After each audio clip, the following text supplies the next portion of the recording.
presentar una de las tecnologías más prometedoras relacionadas con la construcción, que es la fabricación aditiva o impresión 3D. De hecho, como podéis ver, no acaba hoy su participación, sino que la próxima semana completará su colaboración hablando de sistemas robóticos, siempre tratando de dar una visión de las posibilidades que ofrecen estas nuevas líneas tecnológicas a la industria del prefabricado. Por mi parte no tengo mucho más que añadir, así que le voy a ceder el control a Maya Aramburu, que es la líder de la plataforma de fabricación aditiva de construcción de Tecnalia, y que sea ella la que lleve un poco la manija. El tiempo estimado, como todos los eventos que hacemos, es máximo 1 hora, con lo cual su presentación estará en torno a los 45 o 50 minutos y al final de la misma, bien o a través del chat o si alguien quiere hacerlo a través del audio, para que nos podáis formular las preguntas que estiméis oportunas. Así que sin más, le voy a pasar el control a Maya. Bueno, pues como ha dicho Alejandro, soy Amaya Aramburu, de Tecnalia, soy la líder de la plataforma de fabricación aditiva en construcción y ante todo doy las gracias a Andece y a Alejandro por darnos la oportunidad de explicar pues, nuestra visión de la fabricación aditiva y cómo puede precisamente transformar la industria del prefabricado. La idea de esta presentación es explicaros cuál es el estado de arte actual, qué se está haciendo, qué avances son y qué retos tiene. Entonces, bueno, voy a empezar a explicar la impresión 3D en la industria de la construcción. Muchos de vosotros, algunos tenéis experiencia, otros no, os preguntaréis, ¿es una realidad o no es una realidad? Pues efectivamente se puede decir que ya es una alternativa real a los sistemas actuales de fabricación, pero para productos complejos, piezas personalizadas de alto valor añadido. Exacto. ¿Qué queremos decir con eso? Pues queremos decir que cuando queremos hacer una pieza singular que requiere moldes o una gran inversión, pues realmente es una alternativa. Si tú tienes que fabricar una envolvente y el coste en moldes precisamente es muy elevado, pues no tendría sentido. Entonces, la fabricación aditiva te permite esta libertad de formas de estas piezas. Entonces, realmente es una alternativa a los sistemas actuales de fabricación y lo vamos a ver con una serie de ejemplos.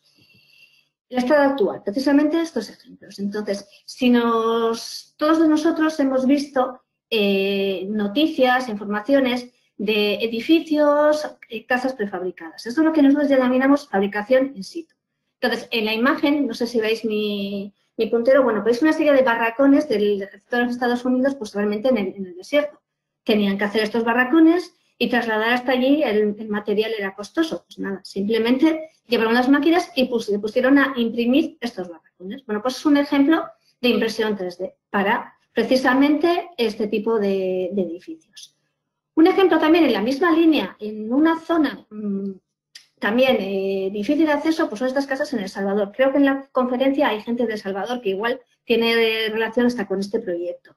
Bueno, pues realmente cuando tienes de hacer unos edificios y tienes difícil acceso, pues muchas veces pues el imprimir estas casas, subir las máquinas e imprimirlas ahí todo seguido, bueno, pues tiene realmente su beneficio. Entonces, son impresión in situ en zonas donde la accesibilidad puede ser un poquito más reducida a lo que estamos acostumbrados.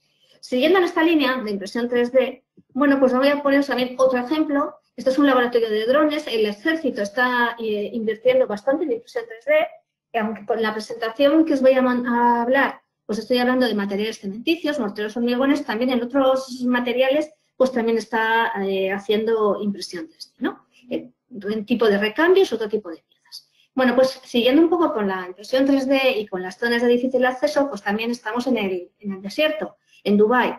Claro, también la zona de accesibilidad es difícil, pues están imprimiendo en las casas. ¿Qué pasa? Pues que a la hora de imprimir estamos en el desierto. Las condiciones son muy cambiantes de temperatura, noche-día. Todo esto lo vais a ver a lo largo de la presentación que tiene su complejidad. Pero bueno, es otro ejemplo de fabricación in situ que se está haciendo. Y luego otro ejemplo un poco más urbano, vamos a decir, pues este ejemplo de estas casas flotantes en la República Checa.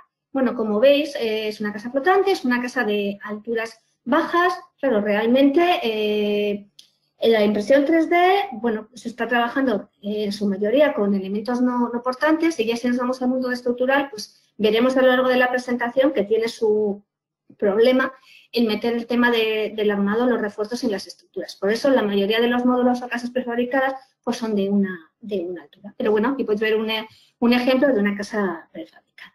Vale, esto es lo que nosotros denominamos impresión in situ. Si nos vamos al mundo de la prefabricación en sí, bueno, donde verdaderamente creemos que tiene muchísimo potencial y que le falta muchísimo por explotar, es el mundo del desarrollo de productos customizados.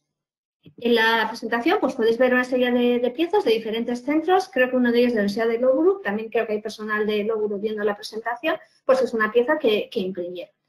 ¿Qué pasa con el tema de los productos personalizados, customizados, de alto valor añadido? Que decimos que, bueno, pues que realmente son formas complejas que te evita el hecho de invertir en moldes. También es cierto que a la hora de meter cualquier producto en construcción, claro, tú tienes que soportar una serie de cargas, una serie de certificación. Y si estoy haciendo una envolvente, tiene que soportar una serie de cargas. Existe normativa al respecto. Da igual que la envolvente sea recta o que obtenga formas singulares. Pero es muchísimo más fácil de certificar los productos y mucho más fácil de controlar los procesos en productos personalizados hechos en las fábricas que realmente la fabricación in situ, pues por ejemplo, de estas casas prefabricadas. Pero ahora iremos viendo los diferentes ejemplos de los productos customizados. Entonces, dentro de los productos customizados, estoy haciendo para que os veáis un poquito qué imágenes hay, pues uno de los campos que está explotando la impresión 3D es el mundo del mobiliario urbano. En la imagen podéis ver pues, unos bancos que están hechos en Holanda. Holanda es un país que en el mundo de la impresión 3D de materiales cementicios pues, está pegándolo muy fuerte, pero también tiene impresión 3D, pues, por ejemplo, de bancos hechos con plástico, material reciclado, también en el mismo Holanda. Entonces, realmente está pegando muy fuerte todo el tema de la impresión 3D.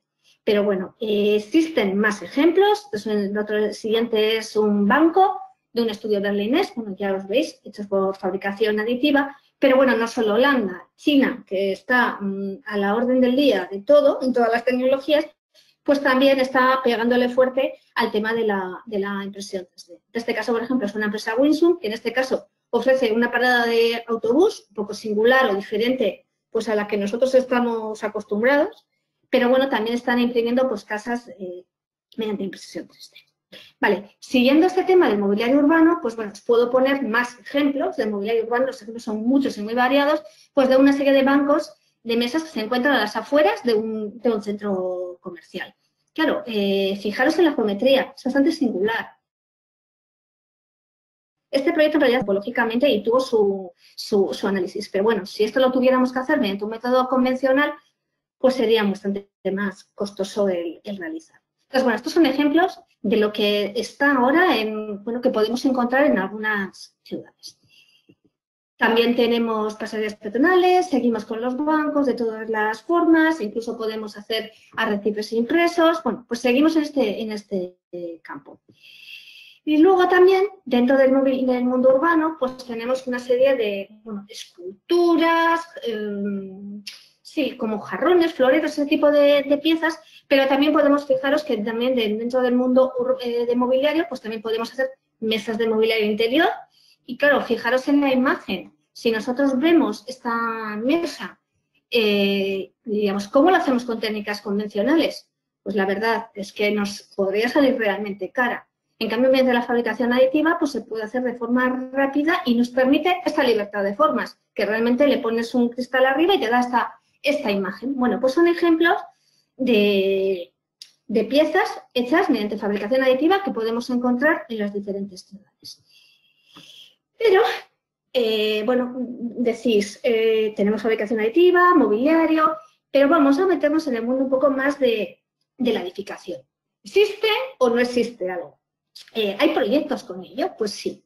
Deciros que sí. Que la impresión 3D constituye una alternativa real a los sistemas actuales de fabricación, pues claro, lo que hemos dicho, componentes complejos y singulares de construcción. Fijaros en estos balcones. En este caso, también otro proyecto en Holanda, el edificio pues da la sensación que todos los balcones son medianamente parecidos, pero puede haber diferencias de unos a otros. Es más, existen proyectos de edificación en los que realmente los arquitectos dicen que la fachada, que la fachada de un bloque a otro difiera. Y no, es más, incluso de la fachada puede, un bloque de un piso a otro puede cambiar pues las diferentes envolventes, los diferentes balcones y tener pequeñas ondulaciones o pequeños cambios. Claro, esto hecho mediante la tecnología tradicional pues es muchísimo coste. Entonces la fabricación aditiva te permite esto y miraros fijamente estos balcones que son hechos por fabricación aditiva de forma relativamente sencilla. Entonces, es una alternativa y es una imagen a los que no tengáis pues, estas ideas, ¿no? Y decir, ¿hasta dónde puede llegar? Pues está llegando cada vez más. Siguiendo en este tema de los edificios, vamos a dejar un poco de libertad a los arquitectos a que hagan sus proyectos. Entonces, en este momento tenemos una envolvente, no sé si veis mi imagen, pero bueno, es una envolvente grande y decimos, venga, vamos a diseñarlo como queramos. Y vamos a ir cambiando las ondulaciones o las formas de las diferentes fachadas. Dices, vale, bueno, podemos diseñarlo como queramos, pero ¿cómo lo fabricamos, no? El diseño es libre, el papel o los dibujos, como se suele decir, lo aguantan todo, pero realmente hay que hacerlo. Bueno, pues imaginaros, ya lo habéis visto, nosotros podemos dividir esta fachada en módulos, en diferentes módulos, y podemos imprimir estos módulos. Entonces, ya veis, este módulo, el 13, 14 y 15, son diferentes, no son exactamente iguales. Claro, si tuviéramos que hacer una envolvente con todos los módulos diferentes, pues se dispara el coste de la obra. Entonces, bueno, te permite la fabricación aditiva jugar con estas envolventes, con estas diferentes formas y hacer estas piezas realmente personalizadas. Esto también es otro proyecto que está en Holanda. Entonces, ya veis, la fabricación aditiva está al servicio de estas piezas singulares que cada vez se están poniendo más en los edificios. Y nos permite soñar precisamente con ello. Bien. Y siguiendo también con el mundo de piezas singulares, bueno, pues lo que os he dicho, China le pega todo y también pues están haciendo un puente en Shanghái. Este es el ejemplo de un puente, es un puente hecho también una pasarela peatonal, vamos a diferenciar entre puentes y pasarelas, pero esta pasarela peatonal hecha por fabricación aditiva, pero fijaros en el suelo. Es realmente curioso. Hemos podido hacer el suelo impreso, pues bueno, y podemos hacer esta forma u otras. Entonces, la fabricación aditiva te da esta libertad de forma. Y como ya veis, hay alternativas, es una alternativa y se está poniendo en el estado actual, cada vez se está incrementando. ¿Cómo lo vamos a ver? Pues en los estudios de mercado, lo que os estoy comentando. Vamos a ver cómo está evolucionando el mercado. Vale, fabricación aditiva o impresión 3D, luego os digo la diferencia entre fabricación aditiva e impresión 3D, es un término muy, muy amplio. Y la verdad es que existen muchísimas tecnologías o materiales a la hora de imprimir.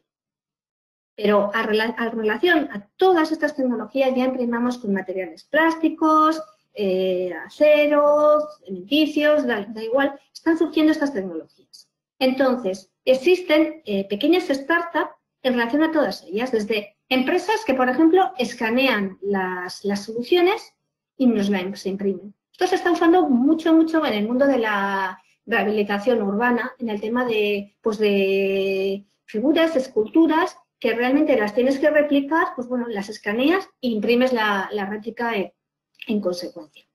Otro de los campos de estas startups que están pegando mucho es el tema del rapid prototyping. El rapid prototyping es interesante porque realmente, lo que digo, tú tienes tus propios dibujos, tus propias secciones, tus propios modelos, pero muchas veces lo ves en un ordenador y no lo ves físicamente en un papel, en la mano. Entonces, si tú lo ves en la mano, tú imprimes las piezas en pequeñas escalas, te da una imagen diferente de lo que tú quieres llegar a construir. Entonces, cuando estás jugando con productos nuevos, bueno, pues te da lugar a ver cómo funcionan, dónde puede haber fallos, cómo he hecho las conexiones, si las podría mejorar. Entonces, el mundo del rapid prototyping es otro mundo en el que están surgiendo pues muchas startups. Por otro lado, pues el tema del software, ¿no? Como os he dicho, materiales hay muchísimos a la hora de imprimir y todos los softwares pues no valen, ni todas las impresoras valen para trabajar con todos los materiales, ni mucho menos. Y luego también, bueno, pues también existen luego empresas que se dedican a hacer estas impresoras. Claro, cada sistema de impresión tiene su mundo y sistemas de impresión hay muchos. Y luego también, pues, empresas de CAD o temas de diseño. Como veis, están surgiendo una serie de startups en el mundo de la impresión en 3D que, bueno, hace unos años, pues, no lo teníamos en mente. Y si vemos un poco la evolución del mercado, si no os he puesto la gráfica de años anteriores, pero realmente Europa ha pasado a estar a la cabeza de la impresión 3D. En la evolución del mercado de años anteriores, Europa no estaba a la cabeza. También es decir que, bueno, cuando se está hablando de impresión 3D en Europa es concrete, que es claro, luego os explicaré la diferencia entre, bueno, mortero y hormigones, lo sabéis, pero a la hora de todos los artículos lo referencian con concreto. La mitad de las veces la impresión 3D, aunque haya impresión en hormigones, en muchos casos se está refiriendo al mortero. Os explico luego a la hora de los retos por qué se está trabajando más con mortero que por hormigón. Pero bueno. Y luego también decir que el mundo de la impresión 3D, bueno, pues es un mundo que está creciendo, se estima para el 2023 alrededor de 1.480 millones de euros, pero la verdad es que cada vez que hay una evolución del mercado, estas cifras van aumentando.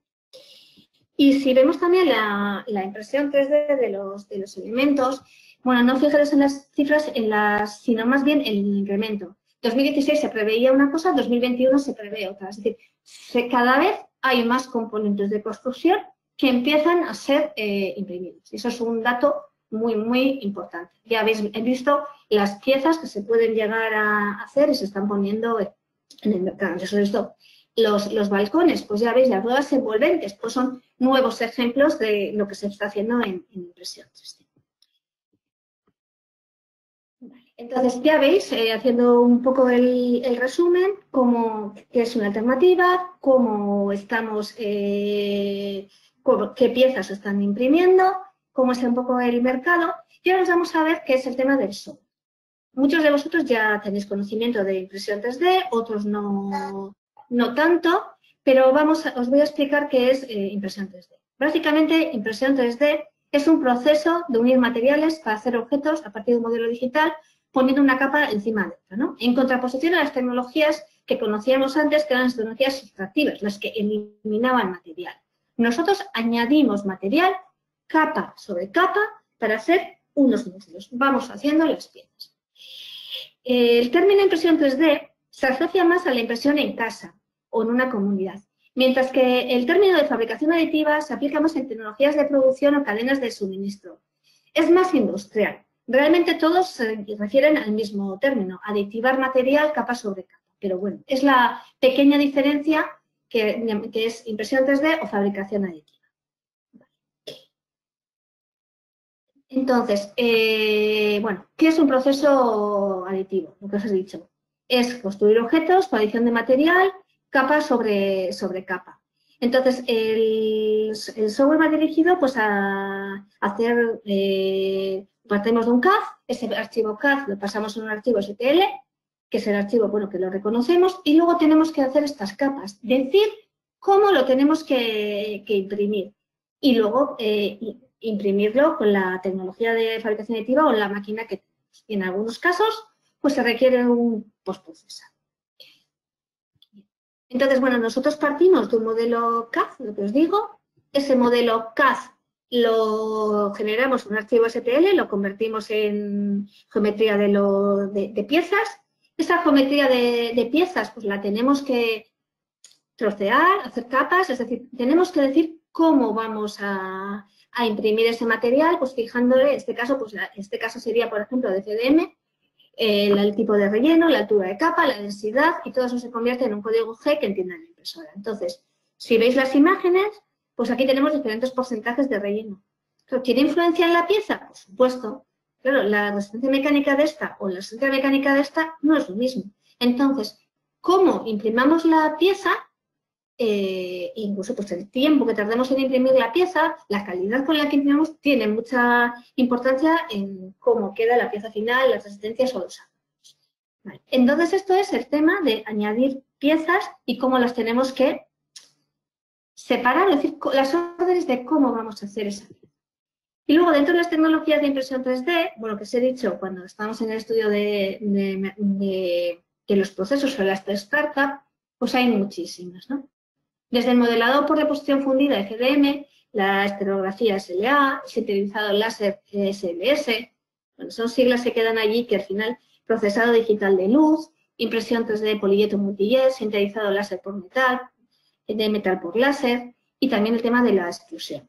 En este momento, en esta presentación, cuando os habla de los retos, os voy a hablar de la extrusión de cemento hormigones. Aunque también decir que en Tecnalia, dentro de la plataforma que llevo, pues también estamos trabajando de la misma forma que el cemento en materiales termoestables. También trabajamos por radiología y también se pueden hacer piezas de construcción bastante interesantes. Y luego comentaros el tema del procesado.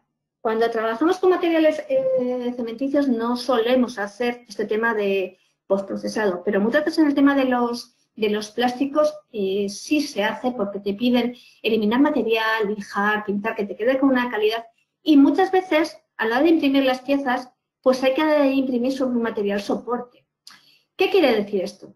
Que si nosotros estamos imprimiendo una cúpula, una bóveda, ¿cómo lo vamos a imprimir? O sea, no podemos imprimir sobre vacío. Entonces, este material soporte es el que hace que se apoye el material de impresión sobre él y luego este material se suele eliminar. Hay impresoras que te permiten eliminar de forma fácil, en una especie de lavadoras o que solemos llamar, otras realmente pues el proceso de eliminación es bastante más complicado, pero es un tema de postprocesado.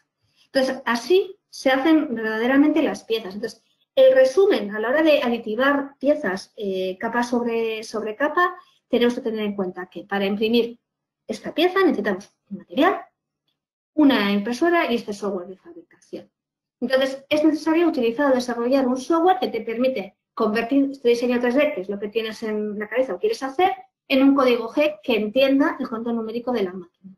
Entonces, en la impresión 3D de morteros o hormigones, pues precisamente necesitamos crear nuevos materiales, fabricar la impresora, modificar lo que hay, porque luego se explicaré los sistemas de bombeo, y desarrollar un software de fabricación específica, bueno, pues para poder hacer este proceso de impresión. Ahora os voy explicando los diferentes retos. Pero bueno, esto es un proceso de fabricación aditiva y os explico desde cómo partimos del modelo inicial al modelo que queremos imprimir.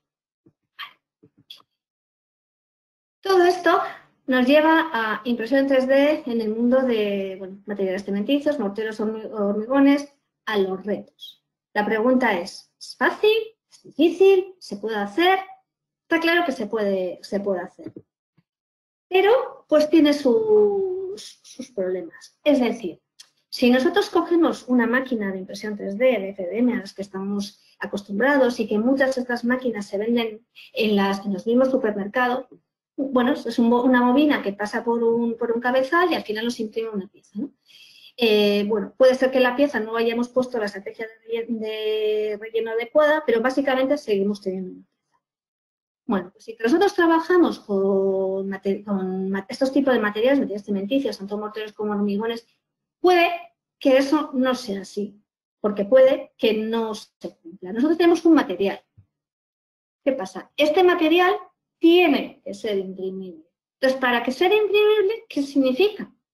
Que tiene que ser bombeada y pasar por la máquina. ¿Para hacer el qué? Un producto, una pieza que tiene que tener una resistencia adecuada, una forma adecuada. ¿Y cómo? Pues con una estrategia de impresión adecuada. Este es un triángulo que nosotros lo tenemos, como quien dice, grabado a fuego y sangre, que es, los vértices no son separables. No podemos hacer ningún desarrollo de impresión 3D sin tener en cuenta esto: material, producto, estrategia de impresión y máquina. No se puede, no lo podemos separar. Tiene que estar todo perfectamente unido y casado. Ahora os iré explicando los retos, pero bueno, os puedo poner un ejemplo que podéis ver aquí de 2 piezas y 3 en diagonal. Y podemos fijar en una tontería. Simplemente la hora de hacer la estrategia de impresión, la primera de ellas, la de la imagen superior, está hecho con un robot que le pusimos para girar 360 grados en el sentido horario y los otros 360 grados pues solo podía girar 360 grados en sentido horario y los 360 grados en sentido antihorario. Pues ya veis las costuras que pueden quedar en la pieza. Bueno, ¿qué pasa? Si nosotros giramos todo el rato las piezas en el mismo sentido, pues lógicamente quitamos esas costuras. Es un ejemplo muy sencillito de las estrategias de impresión que la verdad es que tienen su muy alto grado de complejidad. Pero existen muchísimos parámetros que están influyendo. En la imagen de la izquierda, pues podemos ver, por ejemplo, un tema de boquillas y rutas no adecuadas. Incluso el material tampoco era el adecuado. ¿Qué pasa? En este material, en esta pieza, tenemos una patología de impresión del filamento retorcido. ¿Qué pasa? Que el cabezal no giraba correctamente. Pues ya veis cómo se está retorciendo. Todo esto se puede controlar y se controla.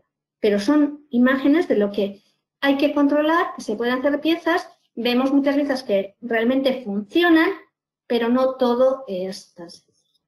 Entonces, a la hora de imprimir, os pongo aquí en la imagen de DTI una serie de, bueno, ¿cuáles son los componentes? ¿No? Lo he dicho.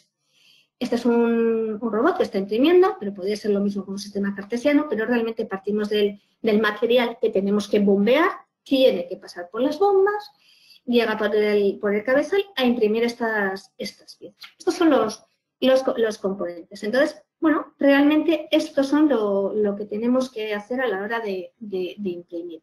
Entonces, bueno, mientras estoy poniendo en el vídeo pues una pieza que se está imprimiendo y que tiene una geometría pues compleja, pues podemos ver los retos. Entonces, al final, a la hora de imprimir, te puedes llevar bastantes sorpresas. Tú puedes hacer una pieza, como en este caso, estás haciendo una pieza y piensan que va a subir para arriba y llega un momento en el que ¡pum!, se les desploma. ¿Esto pasa? Sí. ¿Por qué? Pues bueno, pues hay que tener en cuenta todos los retos y evitar precisamente estas cosas.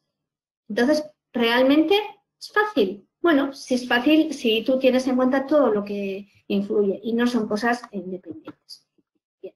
Luego también en la imagen de los retos, pues esto es otro ejemplo de un material o de piezas. Bueno, en este caso, en la imagen de la derecha es una pieza cerrada, en esta imagen es simplemente una pequeña pared y vemos cómo el material pues, se está deformando. Y también vemos en la imagen inferior cómo el material se va deformando por su propio peso propio. La imagen es parecida así que cogemos una lata de Coca-Cola y la vamos aplastando. Tú vas aplastando y justo te parece ese abombamiento, ¿no? En la parte inferior. Pues realmente por el peso se está produciendo. Todo eso hay que tener en cuenta porque realmente tú quieres que las piezas sean perfectas, con todos los parámetros controlados. Entonces, esto nos da una imagen de que ¿se puede imprimir? Sí, pero hay retos, como todo. Vale, entonces, siguiendo un poco con el tema de retos, bueno, pues aquí, por ejemplo, podemos ver el material o el robot, pues nos está viendo cómo está imprimiendo, cómo vamos a imprimir. Realmente me parece que esta sube todo el rato en la misma dirección. Por otro lado, pues en la imagen inferior, pues vemos que bueno, el material en fresco, pues para que os una idea, la calidad del material, cómo puede quedar en fresco si controlas todos los parámetros, porque está viendo la boquilla, veis cómo es el material. Y por otro lado, pues en la imagen de la derecha es una foto de una pieza impresa pues con un robot pequeño y realmente es una pieza en fresco, está recién impresa. Sin embargo, esta pieza tenía 99 capas, 99 centímetros. Es capaz de aguantarlo. Pero, ¿por qué? Porque están controlados todos los parámetros que influyen en el sistema. Entonces, os voy a hablar ahora de la impresión 3D, ¿no? Entonces, como os he dicho, retos de material, retos del proceso y retos del producto. Entonces, vamos a la primera.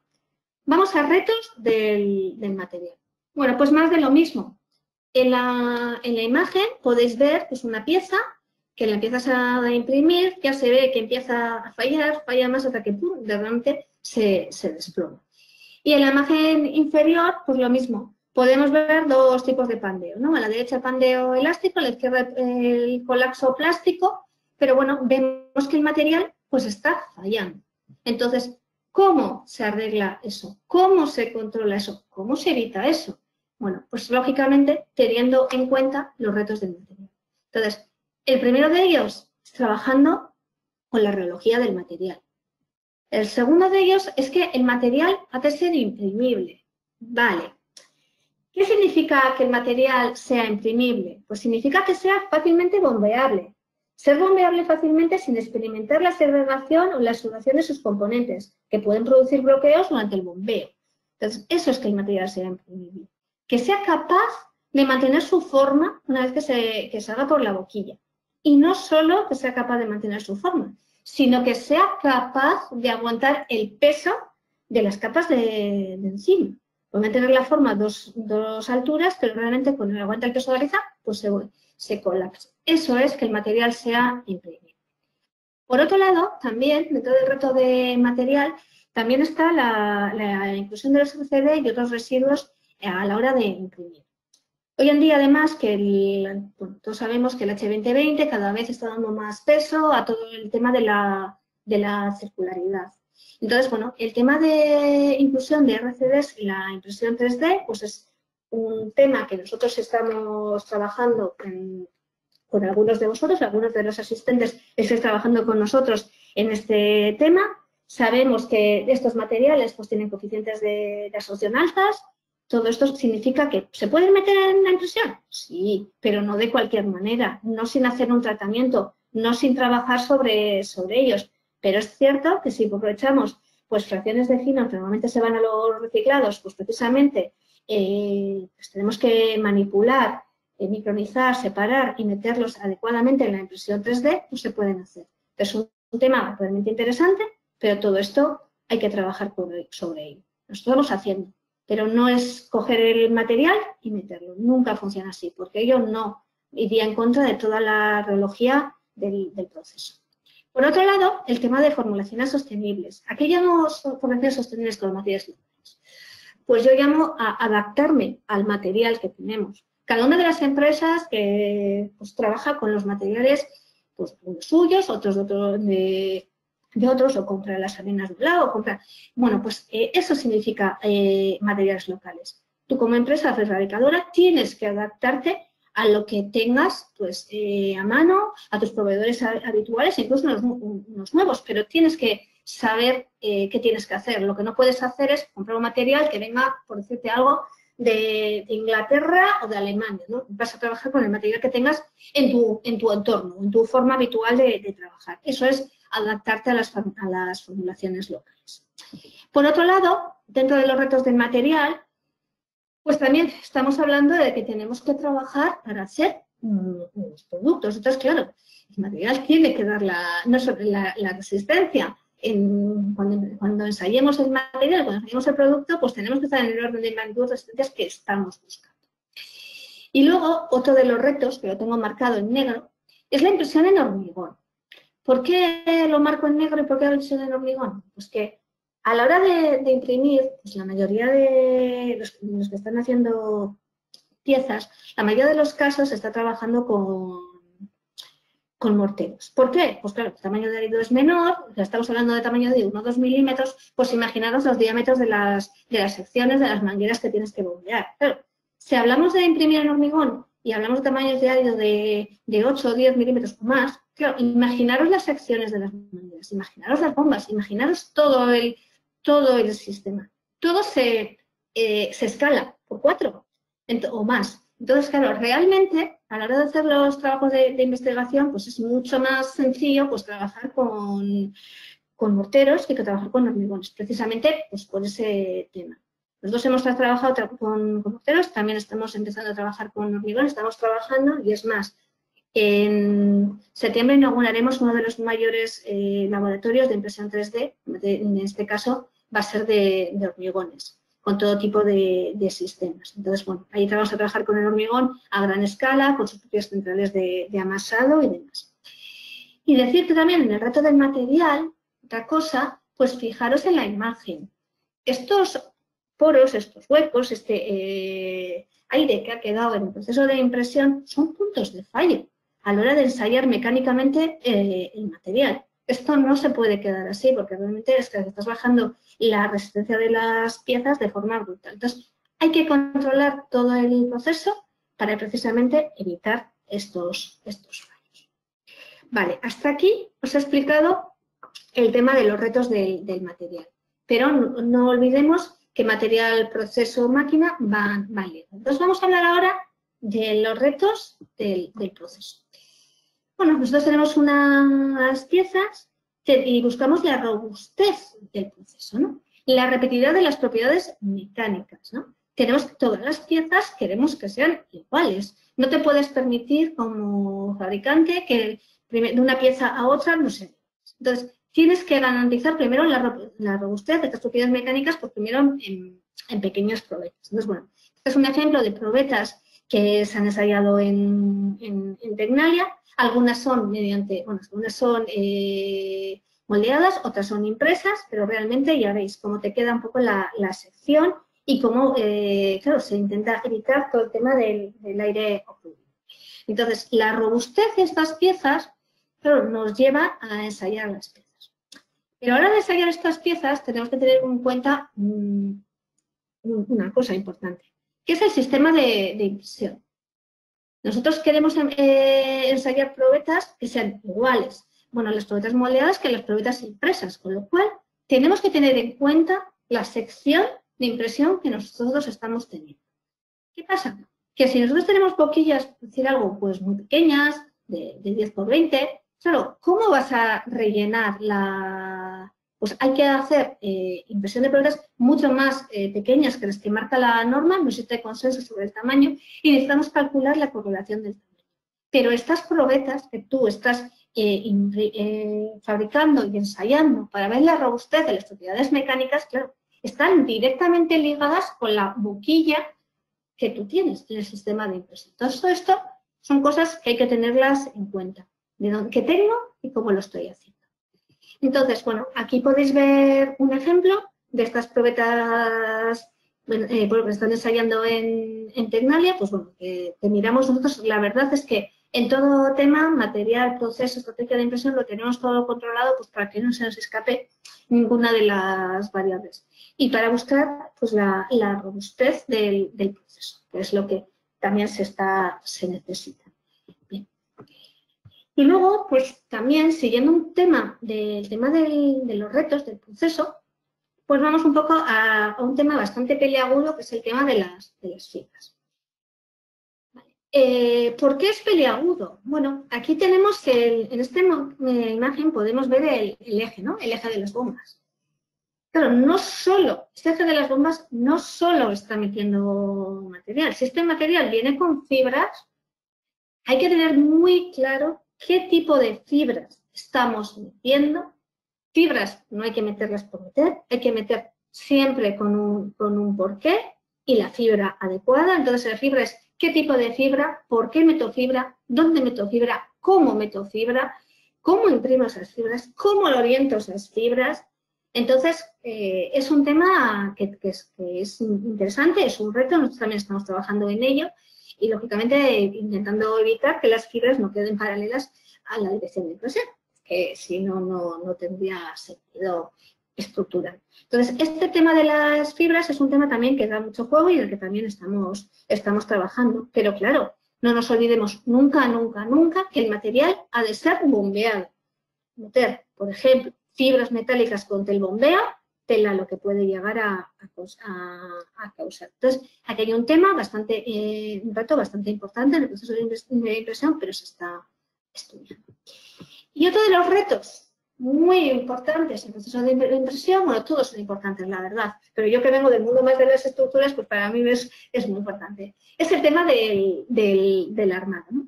El tema del armado, ¿cómo vamos a hacer el armado? ¿Cuál va a ser la dirección del armado, ¿no? Porque muchas veces, pues, a la hora de imprimir, pues vemos que están haciendo refuerzos mediante cables, pero es de manera pasiva paralela a las pasadas. También es cierto que están aquí, en la imagen de Wilson, la empresa esta china, está colocando armaduras embebidas, armaduras, o sea, no embebidas, embebidas. Entonces, claro, pero ¿cómo hacemos? ¿Cómo colocamos que la dirección del el armado perpendicular a las pasadas? Porque muchas pasarelas que se están haciendo, este es un ejemplo de una pasarela de BAM, claro, este es un postensado perpendicular, pero ¿qué pasa? Que el postensado puede dar lugar a la larga de confusiones adicionales, problemas de frecuencia. Entonces, una de las cosas importantes que nos está trabajando es precisamente en el tema del armado. De hecho, Tecnalia se están haciendo muchos trabajos en el tema del armado porque es uno de los campos que irá pegando fuerte. Cada vez se quieren pasar a piezas más estructurales. Es un tema importante. Por eso os decía que la impresión 3D pues, tiene mucho recorrido y cada vez están saliendo más aplicaciones y más piezas donde poder ponerlo. Y luego también, bueno, pues también dentro del proceso ya veis que esto no acaba nunca, que los retos son muchos. Tenemos otra vez el triángulo, ¿no? Del material, bueno, del material, el hormigón, el mortero imprimible, de la pieza impresa y luego también de los sistemas de impresión, ¿no? Tenemos unas bombas, cada bomba tiene sus presiones, tenemos unas presiones de las bombas, unos rangos de caudal, unas velocidades de impresión. Cada sistema de impresión te da unas aceleraciones diferentes. Algunas máquinas pues la aceleración no es tan rápida como en otras, depende de cómo usted diseña los sistemas. Y luego también la geometría de las boquillas, la temperatura, la humedad. Todo esto se está relacionando. Entonces, a la hora de imprimir las piezas, pues tenemos una serie de parámetros de impresión, lo que os estoy diciendo, velocidad, la presión de las bombas, la altura de capa. ¿Qué quiere decir esto? Mira, imaginaros esta figura que, bueno, antes os he explicado la imagen que veíamos de filas de letras selectivas, pero en este caso es pues, una serie de tableros que se han hecho manteniendo una altura constante de impresión y simplemente también manteniendo un caudal de impresión constante. ¿Cómo vamos variando la velocidad de impresión? Y ya veis los diferentes cordones, en cada uno de los tableros, las diferentes secciones de los diferentes cordones que se están haciendo. Entonces, ¿qué pasa? Que a la hora de imprimir es muy importante controlar todas estas variables, de tal manera que si tú quieres hacer tienes unas boquillas determinadas o varias boquillas, pues de tal manera que con unos parámetros determinados que tú pongas, pues seas capaz de hacer piezas con una altura X, con una anchura X, pues en función de lo que verdaderamente estén necesitando los fabricantes. Todo esto se está controlando y lo estamos controlando en Tecnalia pues precisamente para evitar el prueba-error y tener un sistema en el que digamos, no, controlamos todo el proceso. ¿Y por qué es importante controlar el proceso? Pues es importante controlar el proceso porque se busca la robustez del proceso. El material evoluciona con el tiempo, ¿no? Entonces, a medida que vamos imprimiendo, la viscosidad del material cambia.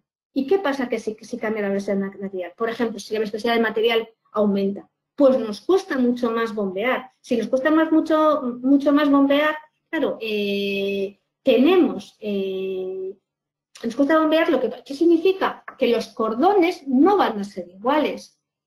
Entonces, claro, tenemos que interactuar sobre estos procesos, sobre esta robustez, sobre el sistema de impresión para controlar todos los parámetros para que a medida que pues, se produzca pues, una variación, por ejemplo, en la modificación de la viscosidad, seamos capaces de interactuar y modificar los parámetros de la máquina para que consigamos que todos los cordones sean exactamente iguales, porque tú quieres todas las piezas iguales. Y luego también es muy importante las dimensiones de la pieza impresa.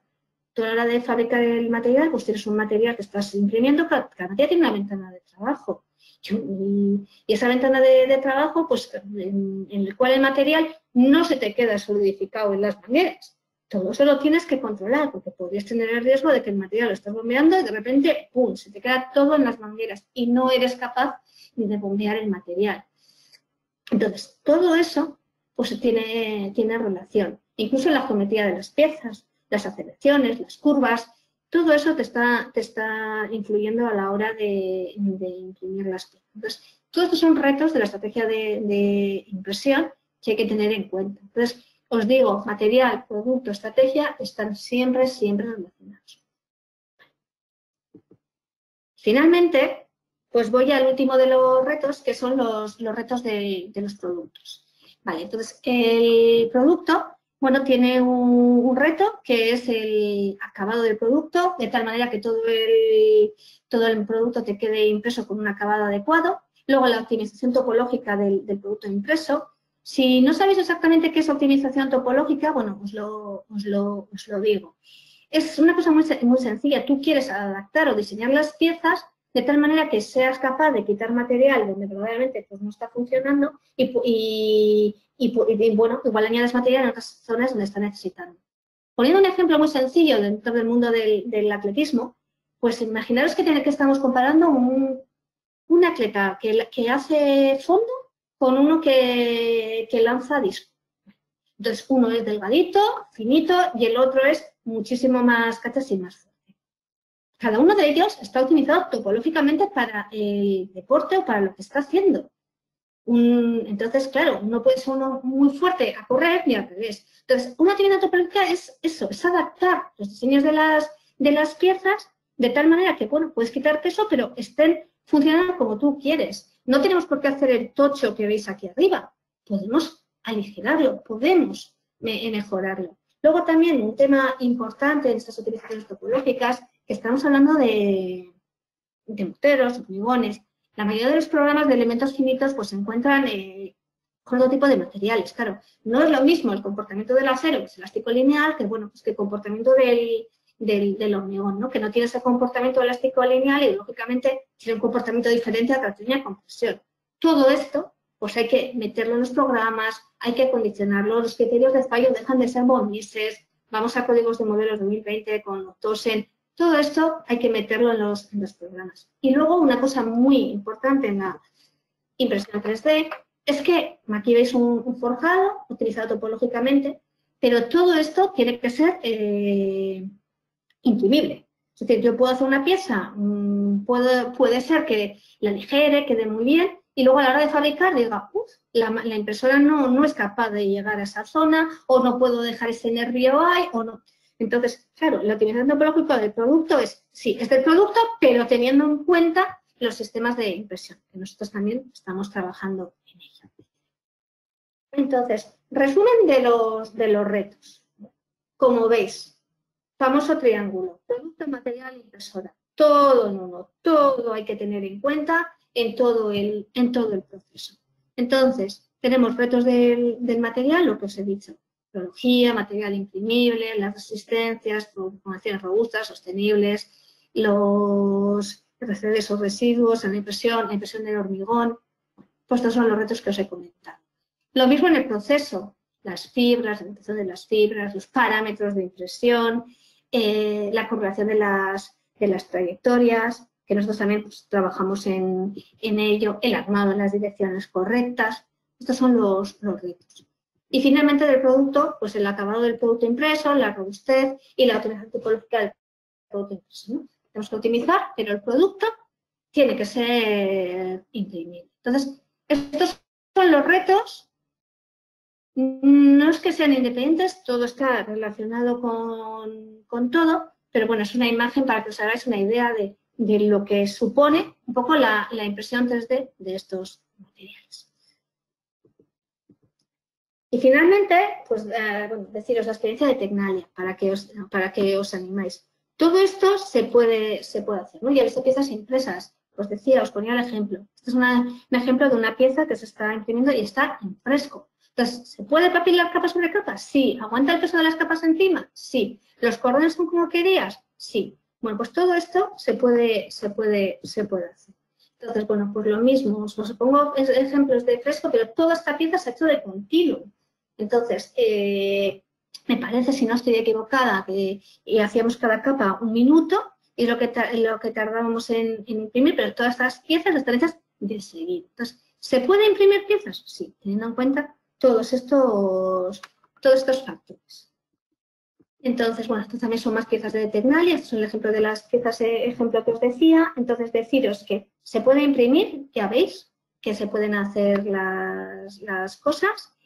Y bueno, pues decir también que, bueno, Tecnalia, aparte de imprimir estas piezas, bueno, también se inaugurará el laboratorio de hormigones, también tiene patentes en el mundo de la impresión de materiales cementicios, tiene 2 patentes, junto con varias patentes en el mundo estructural, en el mundo del prefabricado, todo ello, junto con otros conocimientos, pues nos da, en el mundo de los materiales y demás, nos da este compendio para poder hacer todos estos triángulo de forma adecuada. Entonces, sin más en la presentación, os dejo para la tanda de preguntas Tenéis aquí mi contacto, Amaia Aramburu, y luego os dejo también, algunos de vosotros conocéis a una compañera mía, Joana Roncero, que se encarga del tema de, bueno, es la responsable del mercado. Y bueno, cualquiera de nosotros nos podéis hacer las respectivas preguntas y consultas ahora o más adelante por teléfono, correo, como queréis. Y bueno, Pues eso es todo. muchísimas gracias, Amaya. Vamos, por parte nuestra de Andece, la verdad es que una presentación muy completa, muy reveladora del estado actual de la implantación de la impresión 3D, viendo sobre todo los retos que todavía quedan por afrontar.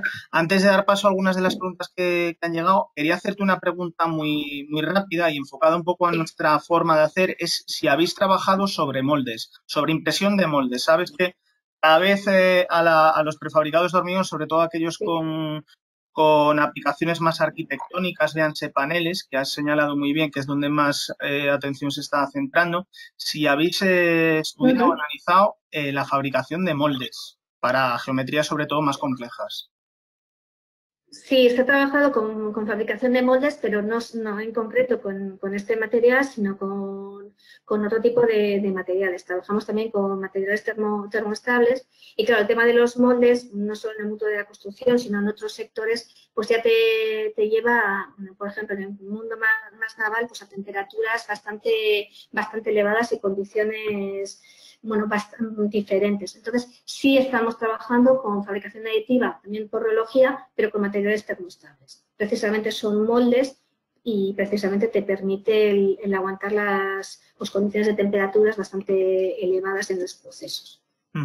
Y te permite formas precisamente a la hora de imprimir. Trabajamos con este material de la misma forma que estamos trabajando con cementos hormigones. También trabajamos por rheología y también es una extrusión de material con esta libertad de formas. De hecho, tenemos un laboratorio para imprimir materiales termoestables también. Muy bien, pues nada, doy paso a las preguntas, voy un poco por orden de llegada. Jesús del Val, de Novalking, socio adherido a Andece, pregunta si no se emplean habitualmente otro tipo de bombas extrusoras a partir de las de Usillo para evitar el problema de las fibras. Bueno, a ver, el tema de las fibras, bueno, sí se suelen usar las de Usillo, y cuando trabajamos con fibras, pues tenemos que hacer un cierto apaño. No trabajamos exactamente con los sistemas como estás viendo, metemos ahí las bombas, sino que, bueno, trabajamos con serie de depósitos y trabajamos con ellas. Pero de forma diferente. No es la extrusión tal y como la hemos visto directamente, porque sí que es verdad que te estás comiendo los ejes. Luego, de todas formas, dentro del mundo de las bombas, lo que sabes es que bueno, hay diferentes casas, diferentes bombas y bueno, te permiten, pero claro, lo que es abaratar los costes y no comerte las camisas. Entonces, es un tema delicado y ya estamos trabajando de otra forma que no está exactamente marcada en la presentación. Muy bien. Otra pregunta que nos llega de José Pérez y Nova Arcilla es si estáis fabricando con otros materiales como por ejemplo la arcilla. Bueno, hoy estamos enfocados un poco a dar la visión de las aplicaciones que tienen en hormigón y especialmente para el prefabricado, pero casi me invita a hacer una pregunta comprometedora. Es ¿qué material consideráis que mejor se adapta a la impresión 3D? Hablando de fabricación de elementos constructivos. Puedes contestar o te puedes mojar. A ver, depende. A ver, yo creo que todos los materiales son adecuados. Cada uno de los materiales, es que decir, por ejemplo, que pues, no sé, trabajas con cimientos o con hormigones, es un mundo, porque claro, luego puedes modificar las resistencias, puedes cambiar. No es un único material. Con el material, pues jugar con la rheología, con los componentes y puedes sacar muchísimas variantes. Entonces, yo diría que no es que sea un material, sino que dentro de los materiales, jugando con todo ello, tienes un abanico muy, muy grande. Y luego, dependiendo cada aplicación, puedes conseguir lo que más quieras. Y luego, respecto a lo que dices al tema de las arcillas, bueno, pues existe aditivos biológicos en base a arcilla y también se están usando. Entonces, ya te os digo que no es, vemos material, vemos mortero hormigones, pensamos que es una cosa, pero el interior de las tripas tienen bastantes, es un juego de componentes que todos influyen y que hay que tenerlo en cuenta. Vale, voy a ver porque nos están llegando ya un montón de preguntas, a ver si somos capaces de contestarlas todas. Nos pregunta también Jesús del Val si tenéis ensayos de adherencia entre capas y la comparación entre resistencia del monocordón y la resistencia del compuesto ya con los cordones. Sí tenemos ensayo de adherencia entre capas.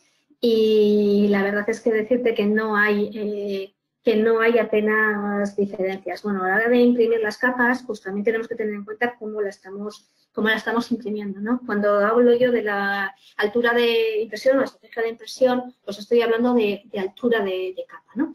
Y claro, la altura de capa, ¿qué significa, no? Si yo estoy trabajando con una boquilla, imagínate, de 10 por 20, yo puedo, a la hora de imprimir, imagínate que 20 es el lado ancho del cordón, en este caso, yo puedo imprimir con una altura de capa de 8, de 9, de 10, de 11, de 12 o seguir más adelante, ¿no?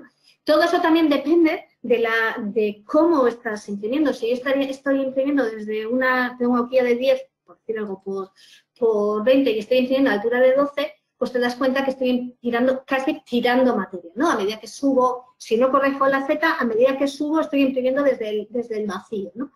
Entonces, es cierto que esa adherencia de capas claro, está también muy relacionada con la estrategia de impresión que tú estás haciendo. Mientras que si yo estoy aplastando una capa con otra, pero la adherencia entre capas es mucho mejor. Por otro lado, ten en cuenta que este material está en fresco, o sea, somos capaces de hacer todas las placas de continuo.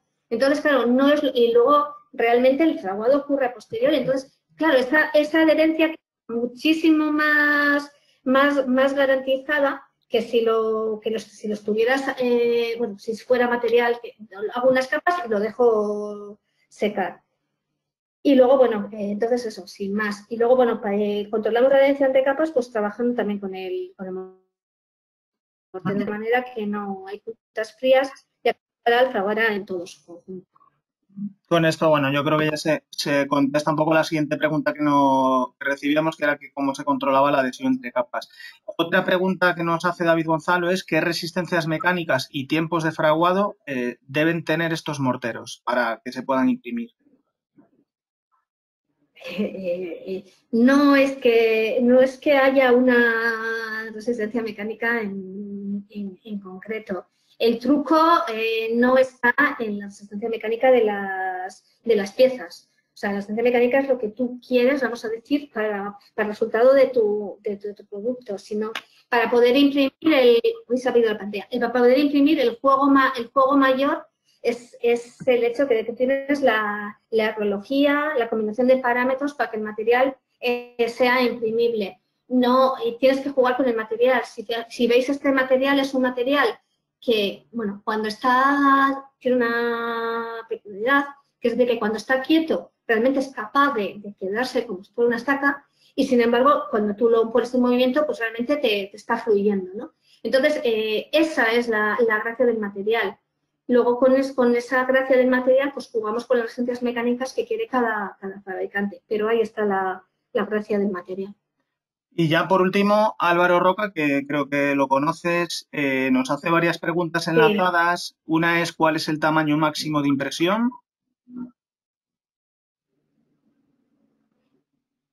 ¿Dices para las empresas?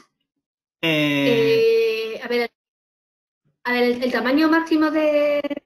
sea, que si se refiere a las empresas o demás. Amaya, buenas tardes. Era para saber más o menos el tamaño que ya habéis probado en gran escala. O sea, he visto que todas las piezas eran en pequeño formato, pero sé que además habéis impreso piezas grandes y por ahí va mi pregunta. Sí, a ver, se están imprimiendo piezas grandes y es más, bueno, algunas no tan grandes con los nuevos robots, pero bueno, en el nuevo laboratorio llegaremos a imprimir piezas de hormigón de dimensiones 4 por 3 por 3 metros de altura. Ese será el tamaño máximo de impresión que tendremos en el laboratorio. Pues casi invito a Álvaro que haga el resto de preguntas. Pregunta por la normativa. Vale, el tema de la normativa, por eso os he comentado el tema de las piezas prefabricadas, ¿no? O los productos singulares de alto valor añadido. Bueno, esto me recuerda, el tema de la normativa me recuerda un poco a la analogía cuando había los módulos 3D de acero y habría que certificar los productos. Por eso digo que cuando tú estás imprimiendo una casa tienes bastante más problemática a la hora de hacer la certificación o la aseguradora de esos productos. Pero cuando tú estás imprimiendo un producto impreso, pues tú, por ejemplo, pues estás haciendo, pues no sé, un envolvente, por decirte algo. Claro, tu envolvente, lo que os digo, tiene sus propias cargas, viento, tal. Tú realmente, y luego tienes, bueno, pues un control del material. Lo tienes que cumplir. Si tú en tu laboratorio garantizas que bueno, esa pieza la imprimes y todas las piezas son robustas, que estás trabajando siempre de la misma forma, tú puedes certificar esos productos y los puedes poner. A ver, cuando no hay, a la hora de la normativa, bueno, todos sabemos que bueno, existe el marcado CE, las normas, las ETAG o las NITE, y incluso determinados productos de la construcción, antes se llamaban COAP, ahora no sé exactamente, que te hacen, yo quiero imprimir algo y te hacen la analogía con la ETAG correspondiente. Entonces, bueno, existen bastantes normativas que te van a poder pues imprimir. Es más, en productos que realmente no tienen normativa, los COAP estos, los organismos estos de la EOTA, lo que te hacen es analizar la similitud con otros productos y realmente te dirían que tendrías que ensayar y a la larga en un proceso podrías llegar a certificar esos productos. Pero bueno, esos son productos ya un poco más complejos, pero en productos que tú puedes encontrar la similitud, pues cualquiera de estos organismos de la OTA te los pueden llegar a certificar y producir. Entre otros organismos, el propio Tecnalia, ¿no? Que estáis dentro de la EOTA. Claro, sí, esto, los organismos Tecnalia. Sí, aquí un poco la vía de las antiguas DITE, que ahora son evaluaciones técnicas europeas, sobre todo son para sistemas constructivos más innovadores, en tanto no se asiente, se consolide, se tenga conocimiento y experiencia suficiente probada, es la vía para que de manera individual una empresa o un grupo de empresas decidan ir por ahí y dar de alguna vez un marchamo de garantías, de que hay una tercera parte que ensaya, que valida lo que se está haciendo, todo el procedimiento. Cuando esto va más allá, pues ya están las normas de producto. Ahí es cuando pues, asociaciones como la nuestra, que tenemos la Secretaría del Comité Técnico de Normalización de Prefabricados, pudiera llegar a intervenir. Pero yo creo que estamos hablando todavía a medio o largo plazo. Pues no sé si hay alguna pregunta más. Sí. No, eso que te da también más énfasis cuando ya nos metamos también en los productos más estructurales, con capacidad portante y demás. Entonces, bueno, pues sin más, y no sé si me he quedado antes con el tema de algo por allí, pero bueno, en principio, como el que hemos dicho lo de las arcillas, habíamos trabajado, pues la verdad que las arcillas decir que sí son interesantes como aditivos biológicos, que pueden proporcionar características óptimas a la construcción. Entonces, sí se puede trabajar con ellos. Pues bueno, nos hemos ido nada, 2-3 minutos de la hora justa. Intentamos ser muy estrictos con el tiempo porque estamos todavía viviendo una fase. He visto que de hecho vosotros hoy tenéis otro webinar a la misma hora, estáis siendo súper activos en esta época. Así que nada, agradecerte una vez más, Amaya, que nos hayas acompañado. Has hecho una presentación, bajo mi punto de vista, fantástica.